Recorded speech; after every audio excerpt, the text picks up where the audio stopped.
ضلع گجرات سے یہ سوال ہے کہ چند دن پہلے خاکسار اخبار الفضل میں مضمون دنیا کی عمر پڑھ رہا تھا. ٹھیک ہے. مصنف نے حضرت مسیح موعود علیہ السلام کی کتاب چشمہ معرفت کے حوالہ سے ایک بات کہی ہے کہ خدا تعالیٰ کی وحدانیت اس بات کا تقاضا کرتی ہے کہ اس کائنات یا زمین و آسمان پر ایک ایسا وقت دور آئے کہ ہر ایک چیز کا لدم ہو جائے, صرف ذات باری باقی رہے. اس صورت میں سوال پیدا ہوتے ہیں جنت و دوزخ وغیرہ یا انسان کی اخروی زندگی وغیرہ یہ سب چیزیں بھی فنا ہو جائیں گی؟ اگر ایسا ہے جیسا کہ بادی نظر میں اس تحریر سے معلوم ہوتا ہے تو پھر تو انسانی پیدائش بھی ایک بے فائدہ اور لغو شے معلوم ہوتی ہے. ٹھیک ہے, میں بتاتا ہوں اس کا جواب. پہلے بات تو یہ ہے کہ بادی نظر لفظ میں آپ کے سوال کا جواب آ گیا ہے. بادی نظر کہتے ہیں بیرونی نظر اور سرسی نظر سے کسی چیز کو دیکھا جائے. تو آپ نے بھی معلوم ہوتا ہے بہت بیرونی اور سرسی نظر سے اس بات پر غور فرمایا ہے, ورنہ یہ سوال ہی پیدا نہ ہوتا.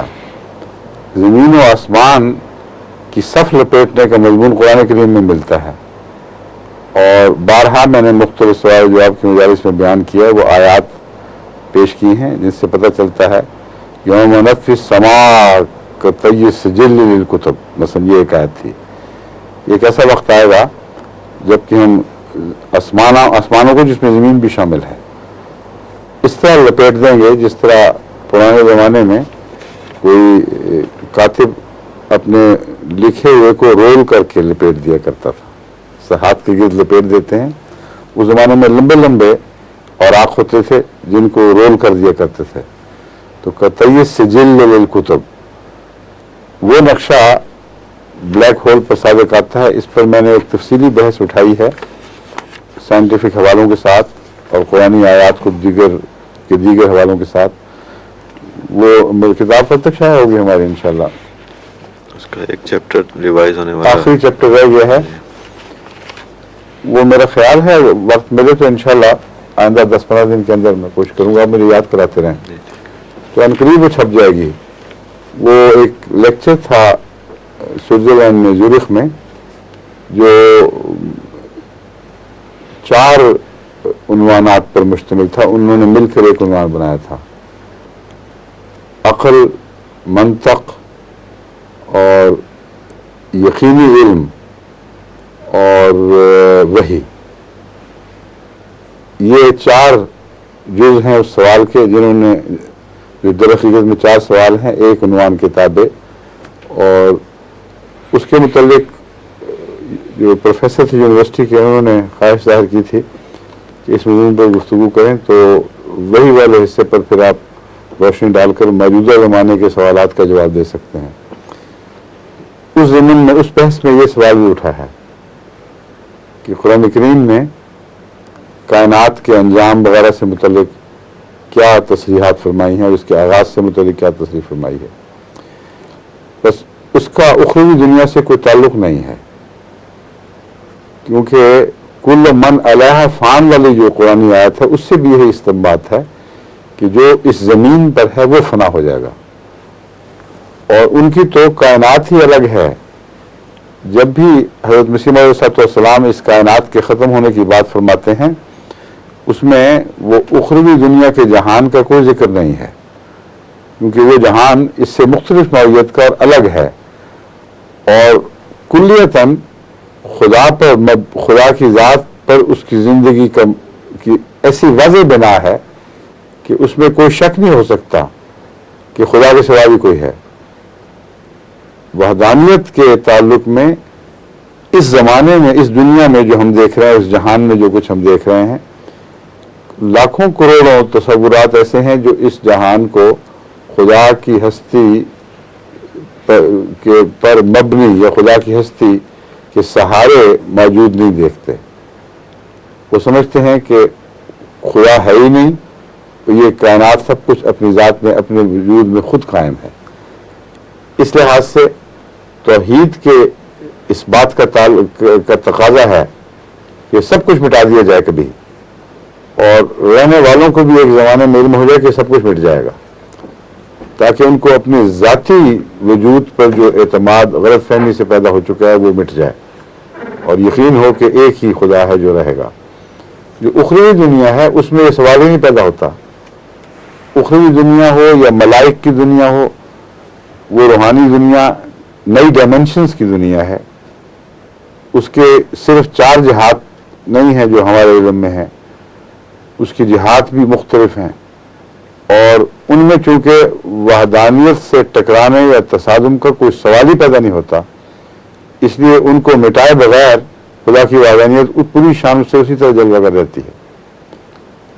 بس ان کے مٹنے یا ان کے کالعدم ہونے کا کوئی سوال نہیں ہے جو مسیح علیہ الصلوۃ والسلام اٹھا رہے ہیں. بڑی واضح تحریر ہے جو آپ نے پیش فرمائی ہے.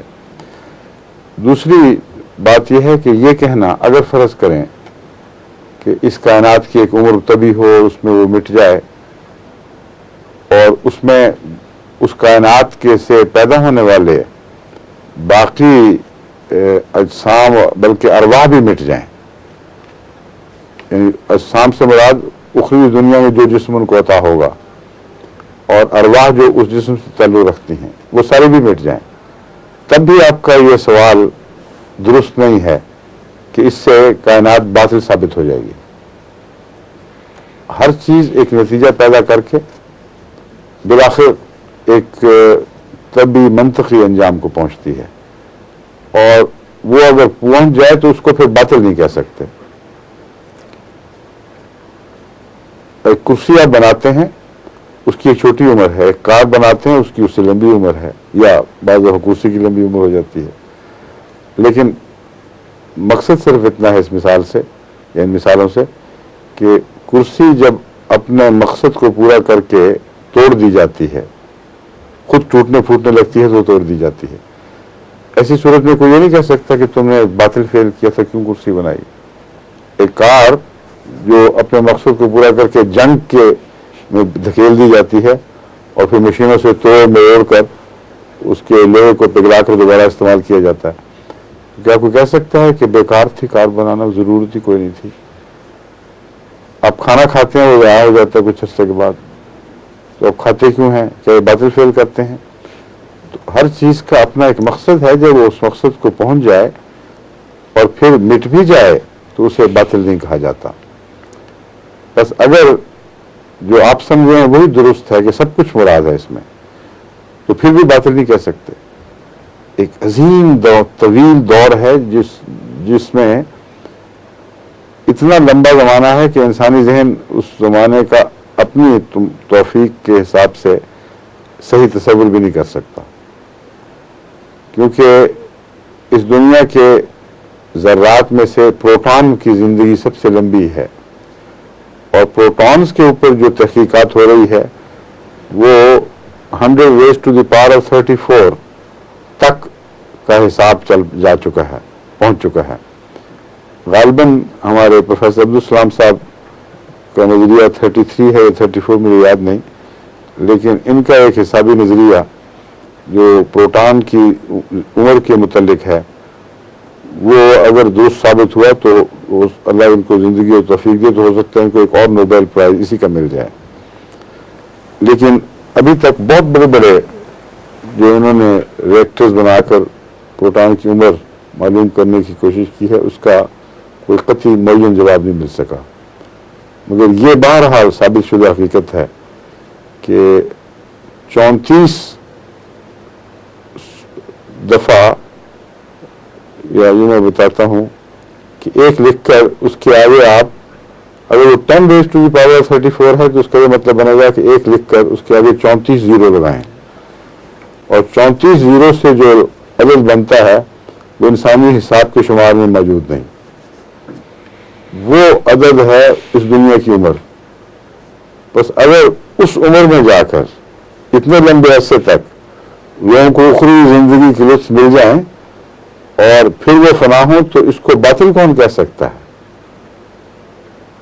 اس لیے اگر اتنی ہی عمر شمار ہو تبھی بھی باطل نہیں کہہ سکتے. ظہور مہدی آخر